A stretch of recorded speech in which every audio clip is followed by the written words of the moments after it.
Amém? Glória a Deus. E aí, gente, bonito? Meu nome é Rafael.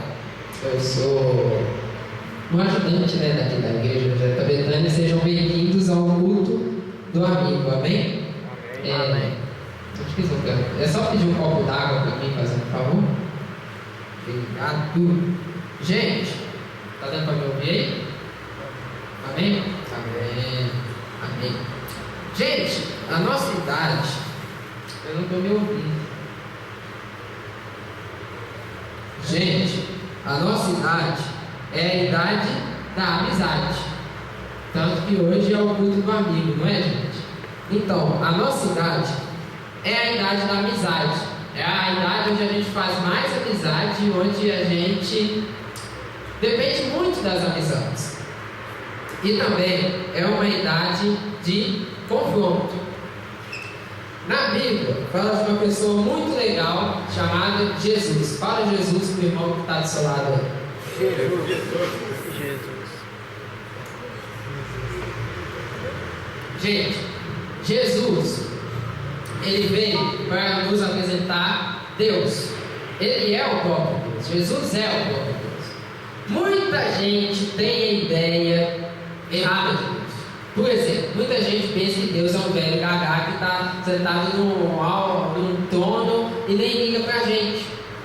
Ou então, muita gente pensa que Deus é um cara que tudo que a gente faz é pecado. Você olhou ali para aquela faixa pecado, você vai queimar no fogo do quinto dos infernos.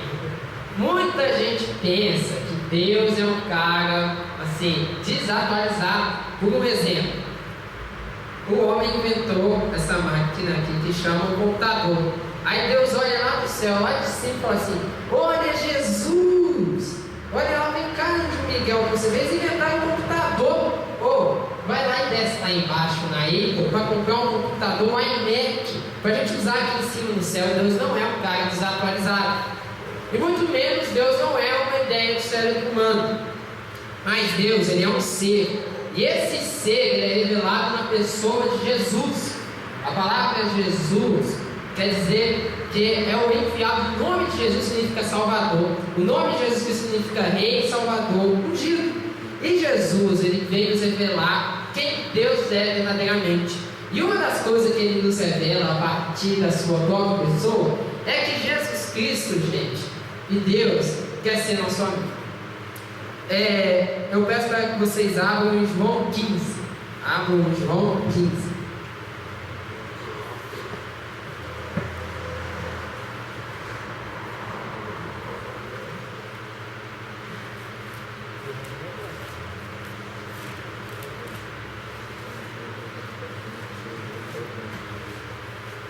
A partir do versículo 14.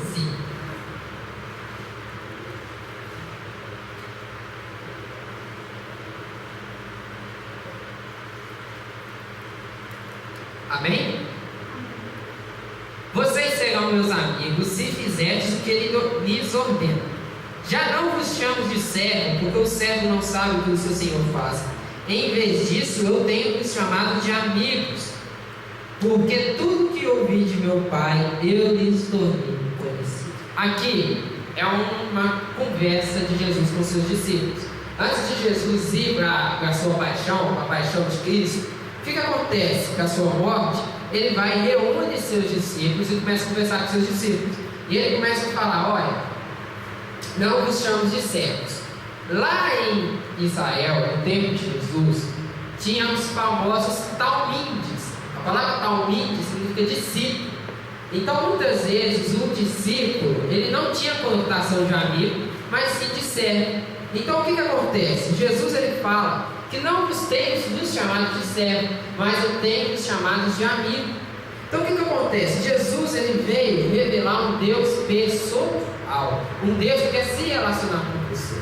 Ele não veio revelar um Deus distante, ele veio revelar um Deus que participa de tudo aquilo que nós fazemos na nossa vida, que nós passamos na nossa vida. Jesus passou a mesma coisa. Deus, ele não esqueceu simplesmente a história humana, mas Deus, ele se fez participante da história humana através de Jesus Cristo. Deus não se esqueceu do homem, mas ele veio como Jesus. Eu vejo muitas pessoas que falam que Deus esqueceu da humanidade, que Deus não veio, mas é mentira. Deus veio através de Jesus Cristo, Ele revelou-se através de Jesus Cristo. E Deus Ele quer se revelar para você. Certa vez um certo pastor escreveu para o avivalista Evan Roberts. Evan Roberts era um avivalista e Deus usou ele para trazer um avivamento ao país de Gales. Aí ele escreveu o seguinte para Evan: como que eu faço para ter um avivamento aqui na minha cidade? Evan respondeu: junte alguns jovens, faça uma reunião de oração, espere Jesus. Jesus ele é um cara que quer se revelar a nós. Jesus não é um cara que simplesmente quer nos deixa sozinhos, mas Jesus ele é um cara que quer ter um relacionamento. Eu tenho uma página na web que chama Amigo Jesus, que quer revelar o amigo que Jesus é. E Jesus é nosso amigo em todo momento. Mas por que, gente, ter Jesus como amigo? Tem tanta pessoa assim legal no mundo, mas por que ter Jesus como amigo? Abra a Bíblia em João 5. Volta algumas páginas aí.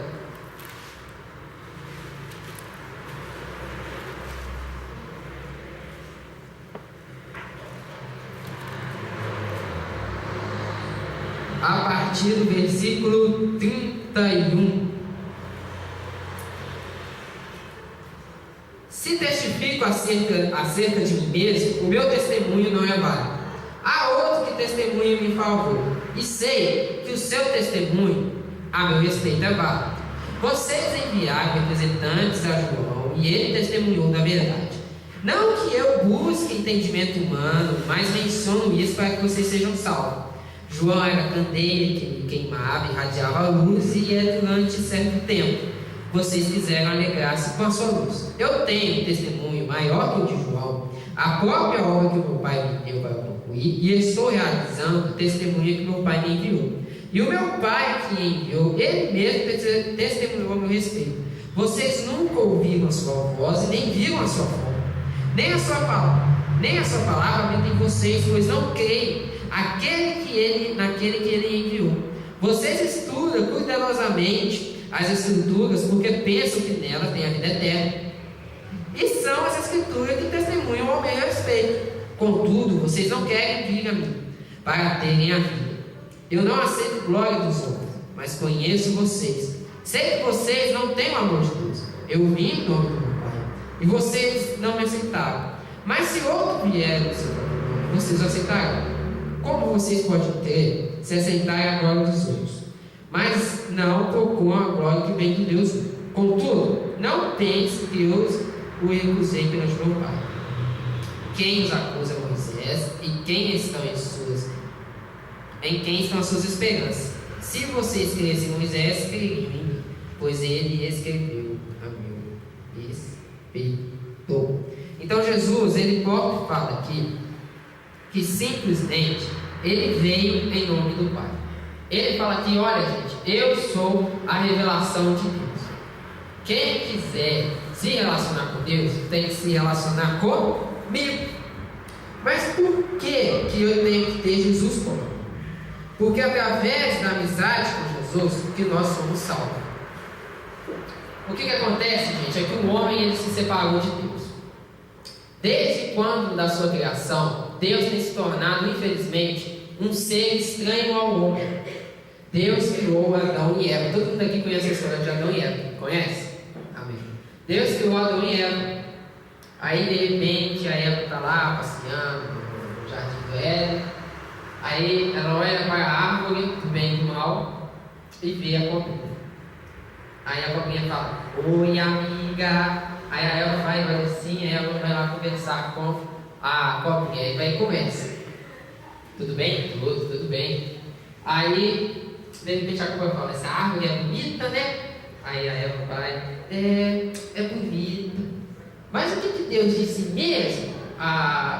Deus disse mesmo que não é para a gente nem comer, nem tocar na árvore. É mesmo. Mas eu acho que sabe que Deus mentiu para você, porque no dia que você comer da árvore do bem e do mal, sabe o que vai acontecer? você vai ficar igual a Deus. Eu vou ficar igual a Deus, vai ficar igual a Deus. Por isso que Ele não quer que vocês não comam. Aí a Eva, bobinho, vai lá e come da água e dá do seu marido, e o seu marido, bobão, também come da água. O que acontece? Vem Deus, toda a viração do dia, todo crepúsculo, vem conversar com o homem. Aí Deus desceu do céu para conversar com o homem, e Deus pergunta para Adão: onde estás? Mas se vocês pararem para pensar, mas espera aí, Deus não sabe de todas as coisas, por que Ele está perguntando a Adão onde está? Mas na verdade, o que Ele está falando? Adão, onde você foi se meter? Aonde você está? Meu filho, você está no pecado. E o que acontece? Adão, desde aquela época, o homem pecou. Aí o que Deus diz? Em mais Gênesis 3,15, Deus fala sobre Jesus.